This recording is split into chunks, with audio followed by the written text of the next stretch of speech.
Bloody hell. I'm sweating here. Roasting. Boiling. Baking. Sweltering.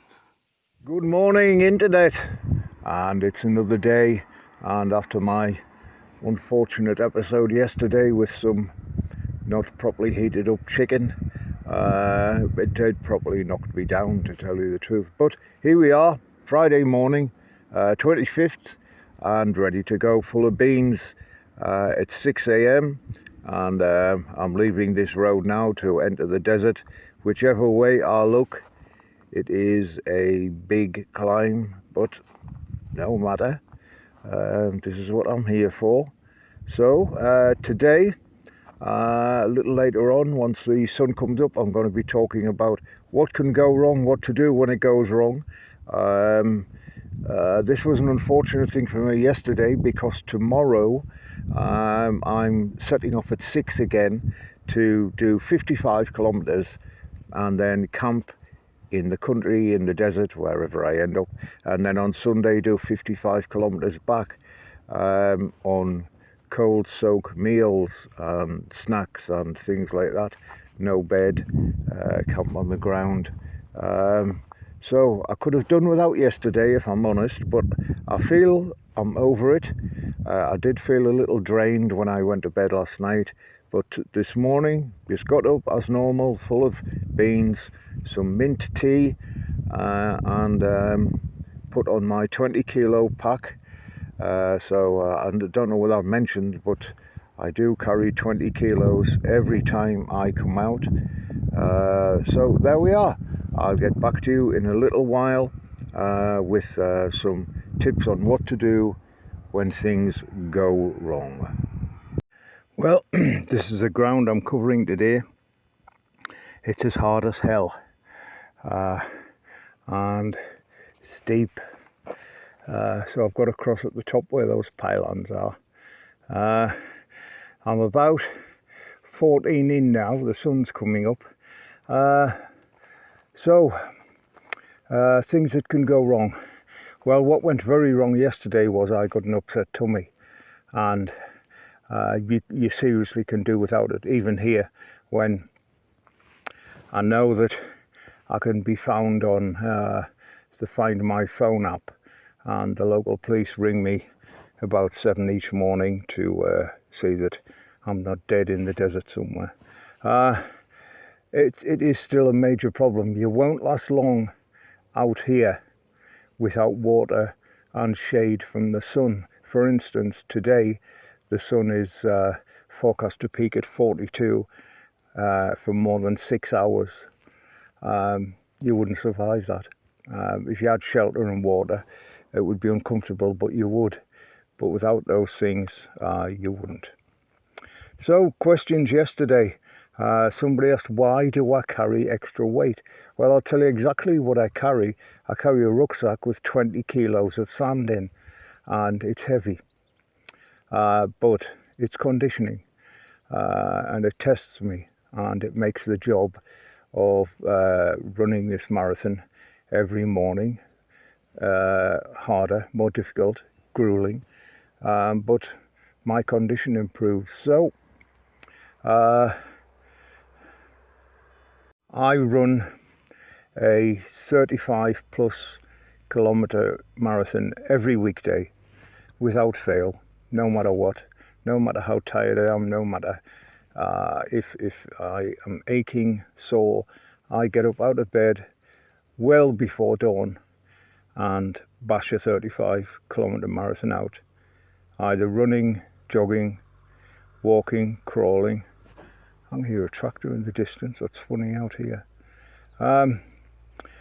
So, and on a Saturday, starting tomorrow, my routine changes.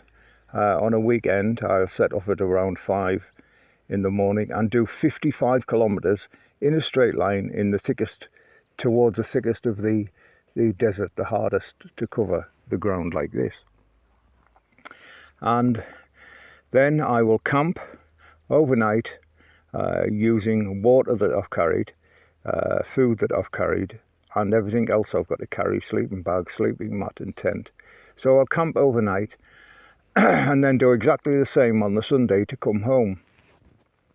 So in 36 hours, I reckon, within 36 hours, given that 8 of those will be sleep, I will do 110 kilometres. And I won't come back until I've done it. So that is getting me ready for the overnight in Morocco. One of the nights in the Marathon des Sables, one of the legs in the Marathon des Sables is an overnight, of course. So 55 kilometres, stop, rest, eat, and then start again to do another 55. So I'm planning on getting 4 hours sleep. I'll have to get cleaned up, I'll have to eat, I'll have to tend any injuries, and I'll work on 4 hours sleep tomorrow night. And then up, take the camp up, pack it up, get it back in a rucksack so it's comfortable to carry, and then back on Sunday. So there we are. That's why I carry weight, to condition myself and make the task harder than a hard task actually is. So back in a little while. This is 17.5, so halfway to the 35 kilometres I'm going to go today. The next impossibility is get me and 20 kilos of sand on my back up there at a quick pace and over the top. I know those look like lettuces, but they are full grown trees. So calamities, things that might happen when you're doing this sort of thing, excuse my French, but will fuck you up completely.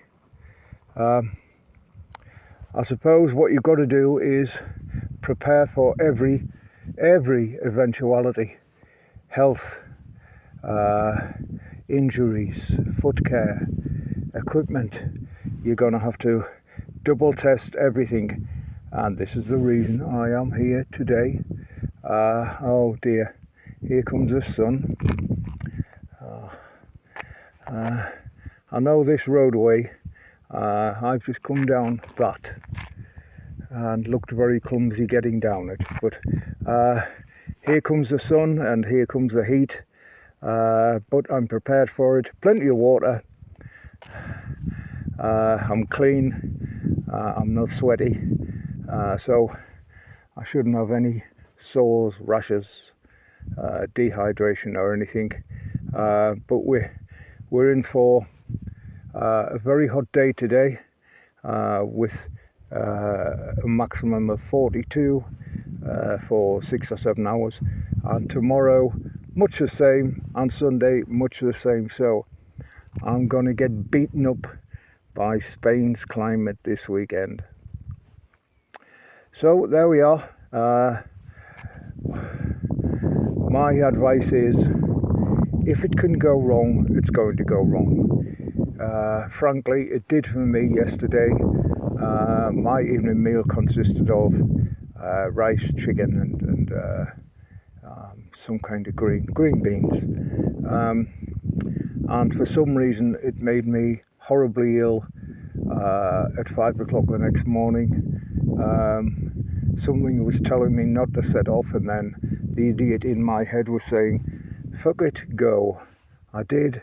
I survived the 35 kilometres, but I was as sick as a dog all of the time, and I ended up a bit dehydrated. So learn from my lessons. Be careful what you eat, because the next day you might be stuck in Namibia, Oman, Morocco, and what are you going to do? It's expensive to get there. It's expensive to do this sort of thing, and if one meal can fuck up your trip, your adventure, it will do. So be careful with equipment. Check, and then get somebody else to check that nothing is going to fail.